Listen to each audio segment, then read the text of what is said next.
This is Meenu. Welcome to our channel Shri Radhe coaching.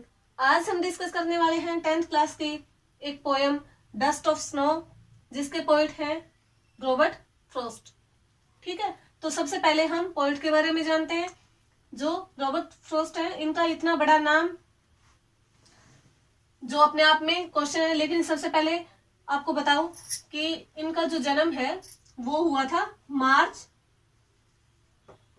26, 1874 में, और जो इनकी डेथ हुई थी वो हुई थी जनवरी 29, 1963 में। ठीक है, और जो इनका इतना बड़ा नाम है, इसके पीछे एक कारण है कि इनके जो मदर और फादर दोनों ही टीचर थे, तो इनके फादर की इच्छा थी कि वो इनका नाम रखें जनरल ली। ठीक है, और इनकी जो मदर थी वो पोएट्री में ज्यादा इंटरेस्ट रखती थी, तो उनकी इच्छा थी कि वो अपने बेटे का नाम रखें रॉबर्ट बर्न। ठीक है, लेकिन अब हुआ क्या कि दोनों ने बैठ के डिस्कशन किया, और उसके डिस्कशन के बाद में जो फादर के नाम में से ली लिया और मदर में से रॉबर्ट, और दोनों का मिला के और रॉबर्ट ली फ्रॉस्ट रख दिया। ठीक है, इन्होंने अपनी लाइफ में बहुत ज्यादा दुख देखे हैं। छोटी सी एज में इनके फादर की डेथ हो गई थी। ठीक है, तो अब हम देखते हैं poem dust of snow. Dust का यहाँ मीनिंग धूल मिट्टी से नहीं है, यहाँ डस्ट का मीनिंग है स्नो के छोटे छोटे टुकड़ों से। ठीक है, तो अब शुरू करते हैं। उससे पहले हम इसमें राइम देखते हैं। ये छोटी सी पोएम है 2 स्टैंजा की, और इसमें फर्स्ट जो स्टैंजा है इसमें क्या राइम बनती है वो हम देखते हैं। ठीक है, अब राइमिंग वर्ड आप सबने छोटी छोटी क्लासों से ही पढ़ने शुरू किए होंगे कि राइमिंग वर्ड क्या होते हैं। वो वर्ड्स, 2 या 2 से अधिक वर्ड्स जो एक ही साउंड पे खत्म होते हो। ठीक है, जैसे क्रो, अब इसका राइमिंग वर्ड कौन सा है? स्नो, यानी ये दोनों एक ही राइम है इन दोनों की। अब इसको अगर हमने ए नाम दिया और यहाँ इसको भी ए बोल दिया। ठीक है, अब मी का जो राइम है वो है ट्री, मी ट्री। अब इसको बी बोला और इसको भी बी, तो जो फर्स्ट स्टेंजा है इसकी राइम बनी है आपकी ए बी।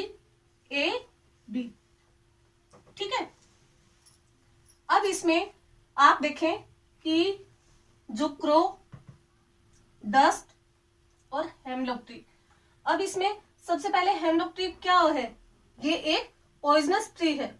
ठीक है, ये कुछ इस तरह का होता है जैसे जो हमारा क्रिसमस ट्री होता है उस तरीके का। ठीक है, इस तरीके का पेड़ है।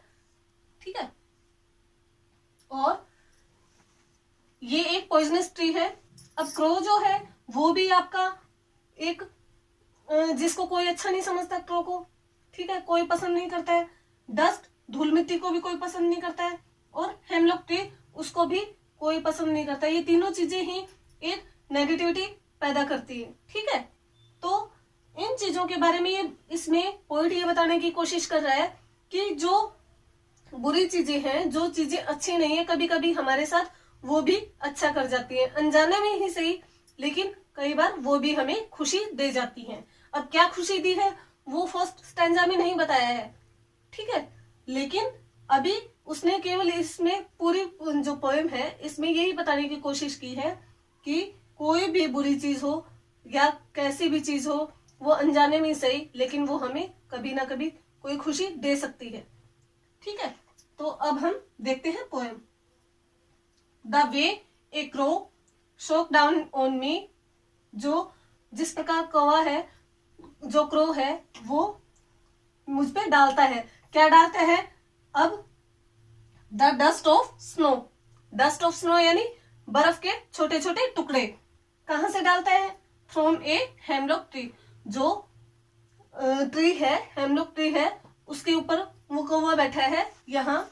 ठीक है, अब वो हो सकता है यहाँ बैठा है और जो पोइट है वो यहाँ खड़ा है, ठीक है। अब हो सकता है वो यहाँ से उड़ के आया हो, या हो सकता है उड़ के जा रहा हो, या हो सकता है यहीं उसने कुछ मूवमेंट की हो, ठीक है। तो उसकी थोड़ी बहुत मूवमेंट से जो वो पेड़ हिला और बर्फ के जो छोटे छोटे टुकड़े थे वो इसके ऊपर गिरे हैं, ठीक है। इस पूरी पोएम में एंजाइमेंट यूज हुआ है क्योंकि पूरी पोएम में कहीं भी कोई भी पंक्चुएशन मार्क नहीं है। ये आपको मैं बता देती हूँ कि पूरी भी पोएम में कहीं भी पंक्चुएशन मार्क नहीं है, लास्ट में फुल स्टॉप है, उसके अलावा बीच में कहीं कोई पंक्चुएशन मार्क नहीं है। इसलिए इसमें क्या यूज हुआ है, एंजाइमेंट। क्या यूज हुआ है, एंजाइमेंट, ठीक है। और इसमें यहां दोनों में एक वोवल की का रिपीटेशन हुआ है,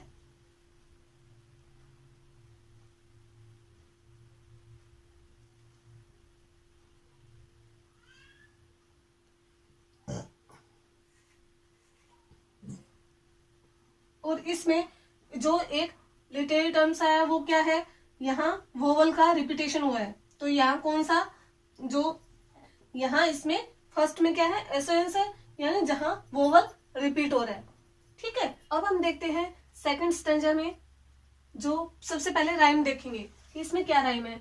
हार्ट, और हार्ट के साथ कौन सी राइम है, पार्ट, सेम है दोनों की राइम। तो यानी हार्ट का राइमिंग वर्ड क्या है, पार्ट। तो अब इसको बोला सी, तो ये भी सी।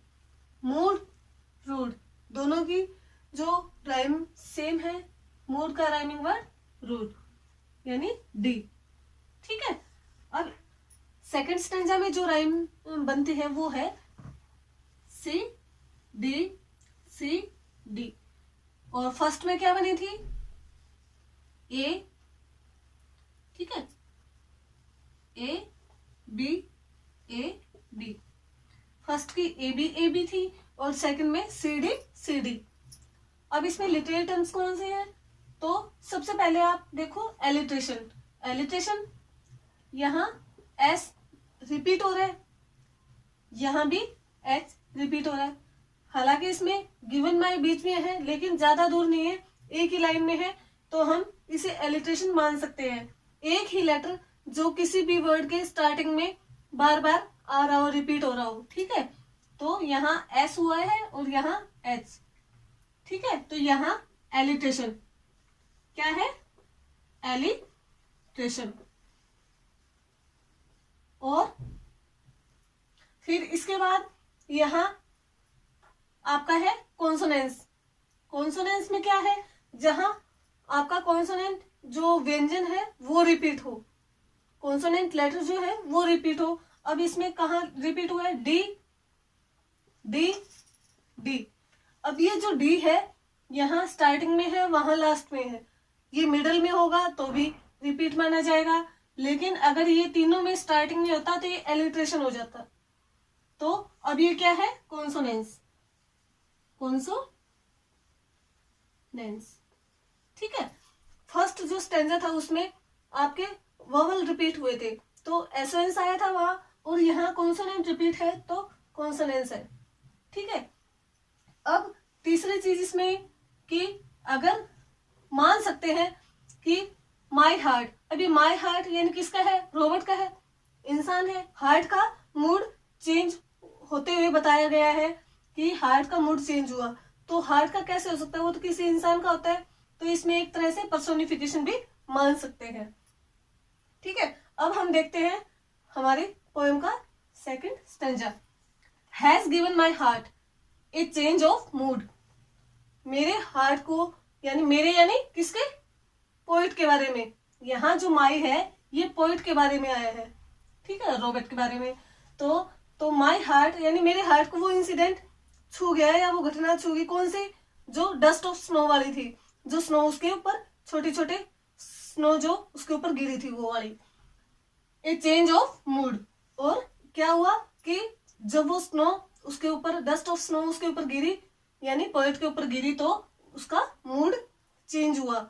यानी वो जब घर से निकला या घर को जा रहा था, जहां भी था, उसका मूड सही नहीं था, ठीक है। लेकिन जो वो स्नो जब उसके ऊपर गिरी तो उससे उसके मूड में चेंज आया।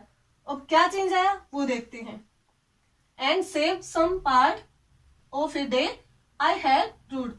अब यहाँ रूड का मतलब है सैड, सोरो या पछतावा भी कह सकते हैं, रिग्रेट, ठीक है।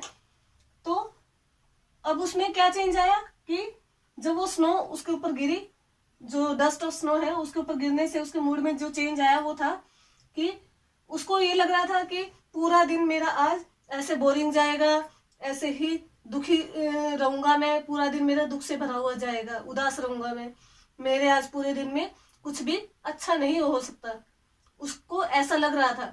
लेकिन जो स्नो उसके ऊपर गिरी तो उससे उसका दिन में जो चेंज आया वो ये आया कि and save some part of day. उस दिन को बुरा होने से उस डस्ट ऑफ स्नो ने बचा लिया, यानी उसका दिन खराब होने से डस्ट ऑफ स्नो ने उसका दिन बचा लिया और उसके दिन में एक अच्छी घटना हुई, ठीक है, जिसकी उसे कोई भी उम्मीद नहीं थी।